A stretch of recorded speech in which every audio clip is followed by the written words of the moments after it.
Chicken burger, paneer burger రెగ్యులరే. ఎప్పుడన్నా momos burger taste చేశారా? నమస్తే గాయ్స్, మన తిరుపతిలో రీసెంట్ గా complete Chinese theme and items తో క్యాఫే అయితే ఓపెన్ చేశారు. టైటిల్ వచ్చేసి మోమో నేషన్ క్యాఫే. ఇక్కడ ఒక్క మోమోస్ లోనే 50+ వెరైటీస్ ఉన్నాయి. అండ్ మోమోస్ తో పాటు lotus stem with chicken, Malacca prawns, burnt garlic fried rice, white sauce pasta, ఇలా మెన్యూలో wide range of Chinese items అయితే ఉన్నాయి. ఫస్ట్ నేను ఆఫ్ఘనీ చికెన్ టిక్కా మోమోస్ అయితే టేస్ట్ చేశాను. స్టీమ్డ్ మోమోస్ ని తందూరి మసాలాతో మ్యారినేట్ చేసి తందూరి ఫ్రై చేసేస్తారు. టెక్స్చర్ అండ్ షేప్ అయితే డిఫరెంట్ ఉన్నాయి, కానీ టేస్ట్ కూడా కంప్లీట్లీ డిఫరెంట్ ఉంది రెగ్యులర్ మోమోస్ తో పోలిస్తే. Next lotus stem with chicken and plum sauce taste చేశాను.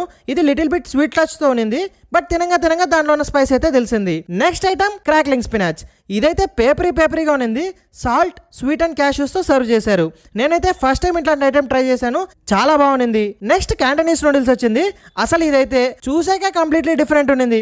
అండ్ ఒక ఎగ్జాటిక్ వెజ్జెస్ ఉన్న సూప్ కాంబినేషన్ లో ఇచ్చారు. రెగ్యులర్ గా తినే నూడిల్స్ కి దీనికి అసలు పోలికే లేదు.